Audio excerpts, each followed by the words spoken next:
What's up, everybody? It's early in the morning. Driving into work. Didn't get no progress done yesterday. I'm a mechanic for a living, and sometimes you got to work on your own stuff. Drove my LMM, my Duramax, home yesterday, and it sounded like there was a pack of hyenas stuck in the engine bay, and I crossed 2 bridges going home, and I was like, okay, well, let's hope she gets us back home. I heard a little belt squeal, and I just assumed it was a belt. It's been on there for a while, so I was wrong. And actually, there's a storm was coming in yesterday, right as I was getting off, and it still gets dark extremely early. So I get home, I hurry up, started burning my hands, cutting them up. You can see the cuts. Trying to get the belt off. If y'all know anything about LMM, y'all know that it's probably got the most pain in the butt fan trowel that there is. You can't get to anything, and it's not easy to pull off. So I was just wedging my hand, trying to fight the darkness there. And finally got the belt off, and of course, it was nothing on top. It was the lowest tensioner on the engine. So, I say tensioner, lowest idler pulley, I'm sorry, on the engine. So, found that, and I saved it just so y'all could, yeah.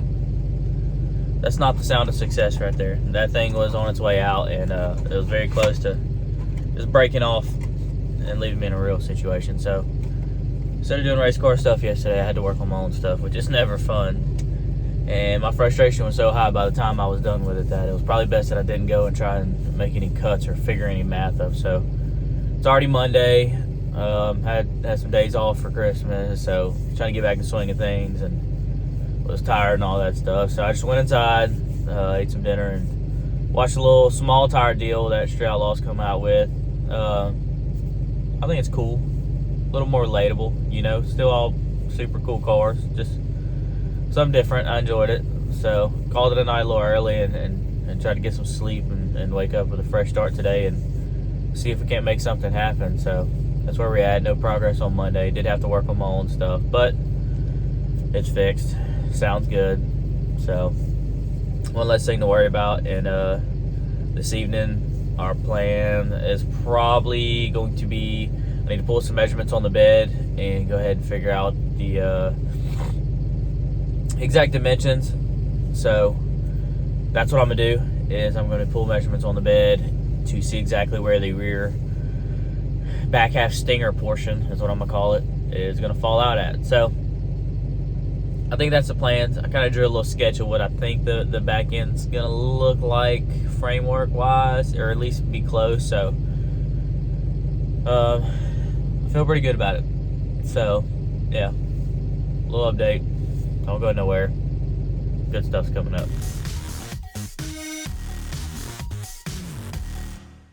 Alright, little update. Got Timmy back. Say hey, Timmy. Hey. Alright, so we're back. And we're about to go ahead and make the, what do we call this? Top frame rail for the rear stinger. Now that sounds official, like a referee whistle. Sounds professional. All right, check that out. What I did is told Timmy that I wanted the bend to be at this angle, so that's what we did. No, I'm just kidding. We used the angle gauge that comes with the JD squared bender. It matches the same radius. Hold on, Timmy's gonna get it, show you. Check that out. So that matches the exact same radius of the dial we have, and it makes figuring the bend out pretty simple, as long as you use it properly. So I made this bend, and actually this one is the bar for that side, which fits great and lines up perfectly with the rails. So theoretically, if you do your math right, this should fit on the opposite side as well, which it's sitting right there and looks pretty cool. So we'll see. There you go, you get the base of that. So what we're gonna do now is go ahead and remove it, and we're gonna cut another piece of 1 5/8 and do a bend. Let's hope it comes out the same. This is where it's important to remember what the spring back is on your material you're using. So, all right, let's show y'all kind of from the top here. Looks cool. So we're gonna bend the other one. Don't go nowhere. Oh look, they heard the camera thing. All right. So here's our 2 pipes. We cut another straight piece to do the bend. And what I did here is both of them are coped the same on the end. And on all your bends, if you've never bent before, there's going to be kind of you'll feel a crease, the step where the die starts to actually roll the pipe a little bit. And that's where the bend will actually start. And then I always make a mark on where the end of the die is, and that's kind of my reference. So I measure that distance. So I know that the bends will be 1.25 inches. It'll start 1.25 inches away from the line where I lined up, and that's kind of my reference on that. I'm going to use that same line here and to repeat the bend because we want the same bend on this pipe. Now you have to remember the bender always bends the same direction, so if you want the pipe bend in the opposite direction, remember to bend this pipe upside down, okay? So that's what we're going to do. We're going to bend it upside down, which is going to then bend this pipe the opposite direction, which is what we want. So it's just something to keep in mind. Always use your bend reference, and you can feel it in your tube. I know it's hard to see on camera, but if you run your hand down it, you can actually feel the crease, and then you can measure the difference there, and that's how you're going to know on your bends. Or if you go ahead and spend the money, you'll get this tool from your bender manufacturer, and it'll have marks on there to help you with that deal to know the measurement. You can see where 0 is on it, and you can see where my line is. And so that's another way to know. So we're gonna bend this one up, and let's see if it turns out the same. Yo, did I mess the bends up? No. I had to do a retake because I said a cuss word. It was a bad word. It was like fire truck, but it wasn't fire truck. Anyway, check this out. Huh? Pretty cool. Pretty cool from where I'm standing. Tim, does it suck or no? Hell no, it don't suck. Alright. We did it. Yep. Everything turned out using little tips and tricks like I shared with y'all just a second ago. We got matching bends. Yeah, one's a little longer than the other, but that don't matter. Maddie thinks it looks good, so that's all that matters. So we're going to cut them off roughly where this level is sitting, but I'm not going to touch it because check out Tim's leveling strategy. Look at that. 42.5 washers, 1 nut, a magnet, and yeah, anyway. So it's going to be, hey, if it fits, it ships, that's right. So we're going to end up cutting it here. There'll be a bar, and then it'll come down from there. But there's still a whole bunch that needs to happen up here. It is just sitting. But, man, check that out. It looks jam up. As Tim said, if it fits, it ships. So, everything's lining up. I do have the mid plate on the way. Symmetrical. That's what we like. So, I do have a mid plate on the way. That'll be here in a few days, and then we'll attempt the mid plate stuff. But we're going to keep working on the bracing for the back end here. So there's gonna be a bunch of 1 inch or 1.25 inches. I need to look and verify what I'm gonna do on that. In between all these, it's gonna be a bunch of like ladder pieces, and there's still the tail end that's gonna drop down off the back. But we need to measure the bed and make sure that it ain't gonna be too long or too short or too wide or too narrow. So we're gonna measure that up. But we know for sure this is where we want this. I wanted this bar directly above the shock, so I want the shock tab to be below it. That's why we did it that way. And also kept the upper rails below the bed line. So I knew for sure we wanted that as well.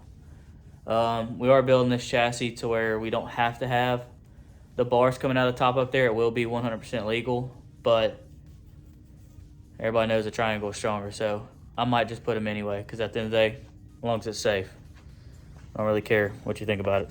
It's gonna look cool either way. So that's where we sit on the bends. Ended up being how many degrees? 46. 47. 46. 46. 40, what? 46. 46. All right. So yeah, 46. And I know that because, let's go here. This is still set at 46. So, like I said, you see this. Here you go.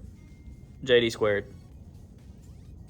Really cool. If you don't have that, get you one of those. And also, man, check these out. These are really cool. I don't think I've talked about them. These are some clamps. I'm gonna remember the name and I'll tell you, but I can't remember right now. It's 3D printed with earth magnets, and it's perfect for holding tubes. The only regret is that I didn't buy enough of them. I should have bought more. I'm gonna tell you right now, 2 is not enough. You need 27, maybe 28. So anyway, that's where that stands. Technically, I could make the upper 4-link bars. It's nothing urgent right now. I'm trying to focus on the other stuff, but starting to look like something. So anyway, well, that's where we're gonna end this one off. That's our what's our bar rule, Tim? 2 bars a day? 2 bars a day. We ain't been doing 2 bars a day. We've been doing more than 2 bars a day. This was technically 1, 2, 3, 4 bars. So it's late. We all have jobs. Trying to get some sleep, but just want to do a little update. That's where we stand with it. So we're gonna be out of here. Maddie, Oh, cool. Maddie, tell them bye. Bye. Peace out. Hey, make sure y'all like, comment, subscribe. Got questions? Drop them in the comments. I'll try and answer. Somebody did ask what material this was. This is built out of Docol R8 tubing. It's not chromoly. It is Docol.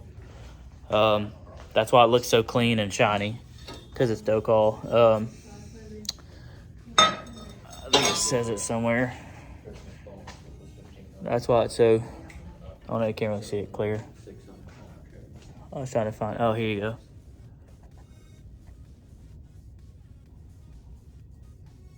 Docol R8 tube. So that's what it is. It's very clean. It's a machine tube. So there's practically no mill scale like on chromoly. So it makes it nice. So anyway, all right. Till next time.